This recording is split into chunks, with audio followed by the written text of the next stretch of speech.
একাত্তর একাত্তর একাত্তর যুদ্ধপরাধী রাজাকার, এই পচা শব্দগুলো বারবার আমরা শুনতে চাই। রাজাকার রাজাকার এই শব্দ বলতে বলতে জালেমরা পালাতে বাধ্য হয়েছে। এই শব্দ নতুন করে যারা মুখে আনতে চাইবে তাদেরকে একই অবস্থা বরণ করা লাগবে। সে বস্তা পচা দুর্গন্ধময় এই শব্দ দিয়ে নতুন করে ষড়যন্ত্র বাংলার মানুষ মেনে নেবে না।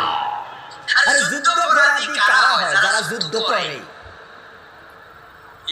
কথা বোঝেন নাই? যুদ্ধপরাধী মানে কি?